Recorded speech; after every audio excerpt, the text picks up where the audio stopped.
A horror, a tragedy befell my husband, a descent into a nightmare he couldn't escape. Our marriage was blissful, a sanctuary of love. He was the epitome of a devoted, tender husband. His strength, once unwavering, began to crumble. The insidious change crept upon us unnoticed, leaving him a withered husk of his former self. Each night, the screams would rip him from sleep, his voice raspy with terror, pleading, "Is this a dream?" The cycle repeated, a relentless torment, every 10 minutes, clawing at his sanity. Before succumbing to the clutches of sleep, he'd pray, his words laced with desperation, frantic pleas to God, to Buddha, to any deity that might listen, though he'd never embraced religion before. Unable to bear witness to his suffering any longer, I confronted him, demanding answers. His eyes darted around, filled with a primal fear. Before he leaned in, his voice a chilling whisper. The same figure, or something not human, haunts my dreams. Perhaps not a figure at all, he corrected himself, his voice trembling. It chases me, relentlessly, through the endless corridors of my sleep. His voice shook, a tremor of pure terror. I tried to reassure him. "Darling, it's just a dream. Don't be ridiculous," I chided gently. "You're a strong man. What's there to fear in a dream?" His eyes widened, his breath coming in ragged gasps. "It's not just a dream," he choked out. "It's something far more sinister. Remember young Jay, our neighbor?" he asked, his voice strained. "The one who died suddenly of a heart attack a few days ago. The night before he died," he continued, his voice barely a whisper, "I dreamt of him. The thing was chasing me again, and I ran to Jay's house for refuge. The next day," he concluded, his voice thick with dread, "Jay was dead. Do you understand what that means?" "What does it mean?" I asked, bewildered. "What are you talking about? Don't you see?" He whispered, his eyes wide with terror. "Don't you understand? That thing killed Jay." He broke down, sobbing uncontrollably. A broken man consumed by fear. He wept like a lost child.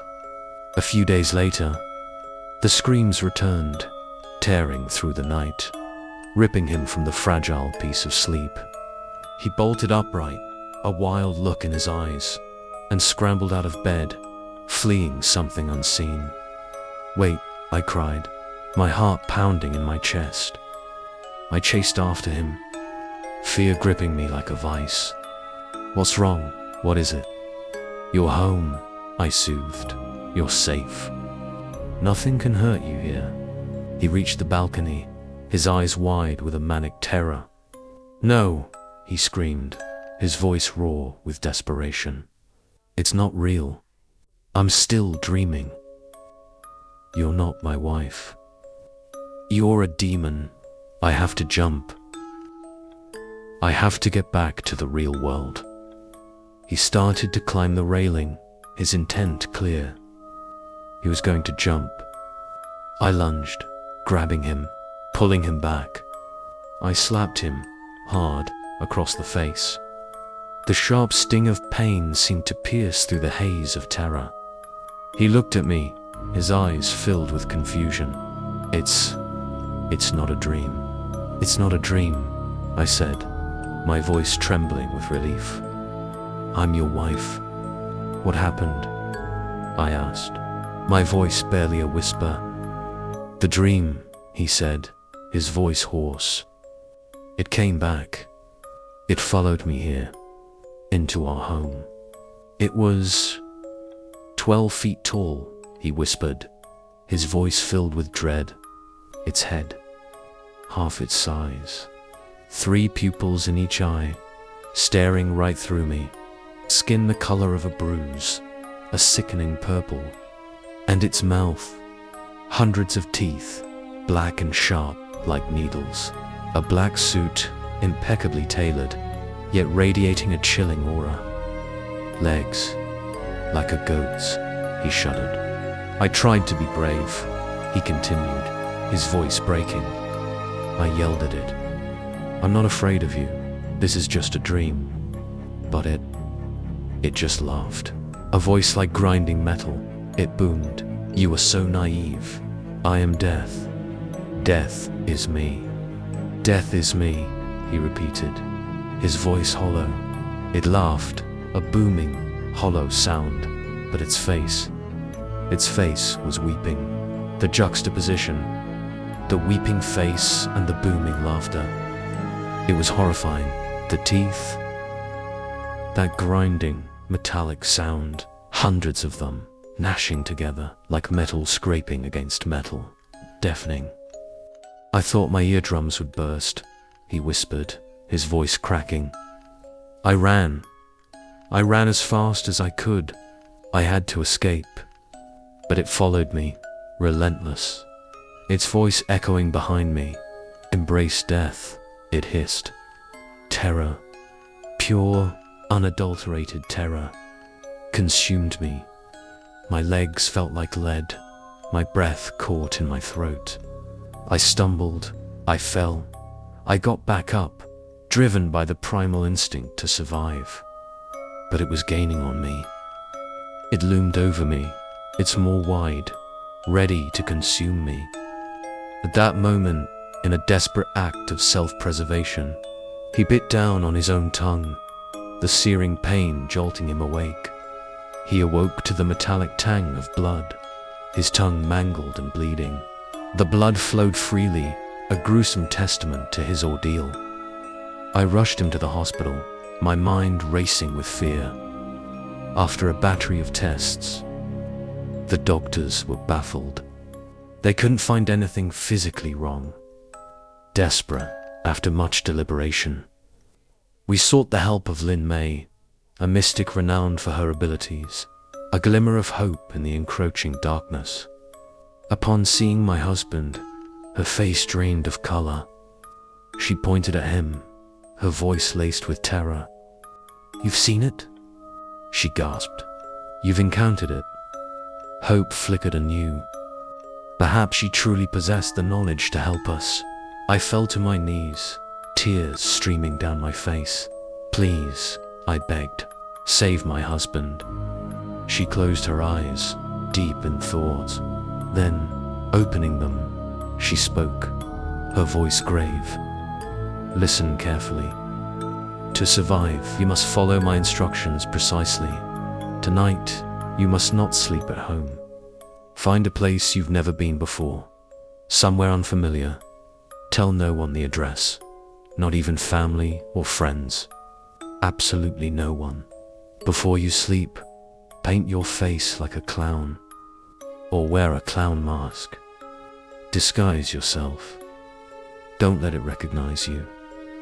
If it still appears in your dream, don't hesitate. Run. That's your only chance. Don't think, just run. Run towards open spaces. Avoid any occupied houses. Don't lead it to others. They could become its next victims. If possible, run towards water. It cannot swim. And whatever you do, avoid stairs. It's faster on stairs. Much faster. Don't climb. Don't even think about it. With that, Lin May dismissed us. Lin May ushered us out, leaving us to grapple with the chilling instructions.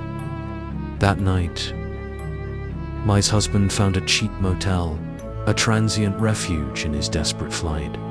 He applied the garish clown makeup, a grotesque mask of painted smiles and hollow eyes, and drifted off to sleep.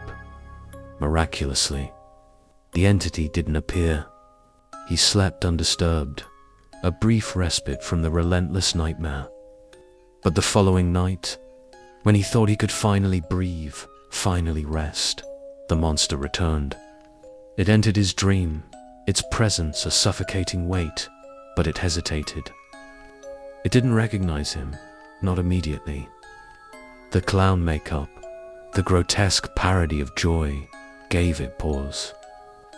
It tilted its massive head, steadying him, its three-pupilled eyes filled with a chilling curiosity. He took his chance, inching backward, his heart pounding in his chest. The entity followed, its movements slow, uncertain, but then recognition dawned. A spark of malevolent understanding in its eyes. "Fool," it roared, its voice a guttural rasp. "You think you can deceive me?"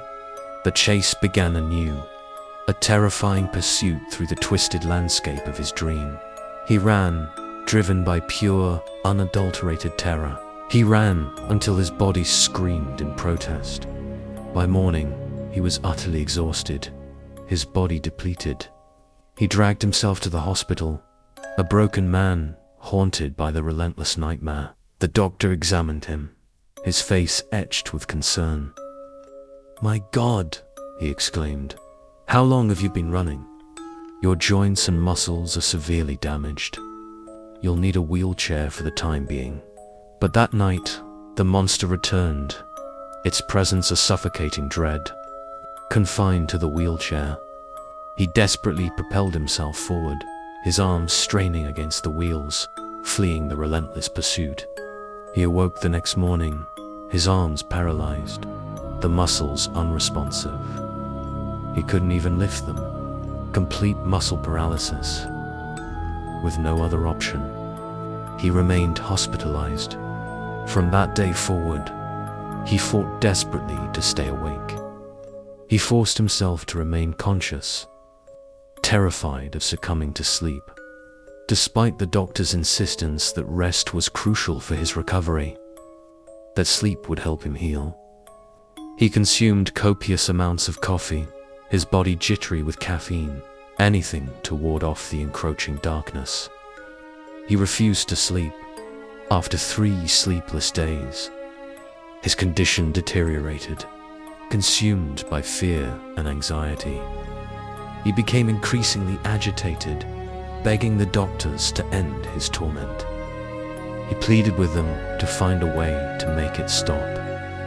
Left with no other choice, the doctors administered a sedative. "This will help you sleep deeply," they assured him. "You won't dream." But the very thought of sleep filled him with terror. He thrashed and screamed, "I can't sleep. I can't. I'll die if I sleep. I'll die." But the needle pierced his skin, the sedative flowing into his veins. He succumbed to the drug, his struggles ceasing, as he lay there, finally still, finally asleep. The doctor turned to me, his face grim. "Ma'am," he said, his voice low, "your husband's mental state is severely compromised. We may need to transfer him to the psychiatric ward tomorrow."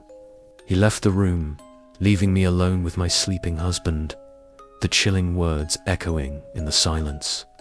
But the next morning, my husband was on the floor beneath the bed. Contorted, rigid, lifeless. He looked as though he'd been brutally attacked, savaged by something unseen. Red welts, like the marks of claws, covered his body. His joints, especially in his limbs, were pulverized, shattered beyond recognition. His tongue, severed. The doctors were helpless, their faces etched with confusion and a growing unease. They had no explanation, no answers. They were lost in the face of the inexplicable. I was lost too. What kind of illness could do this? What kind of sickness could leave a body so utterly ravaged? All I could think of was the dream he described. Could a monster truly enter someone's dreams and kill them? And why my husband? Why was he chosen for this horrifying torment? It remains a mystery, a chilling enigma etched into the fabric of my life. If you ever see that thing in your dreams, that towering, purple-skinned horror with eyes that pierced your soul, run. Run for your life. Don't let it catch you.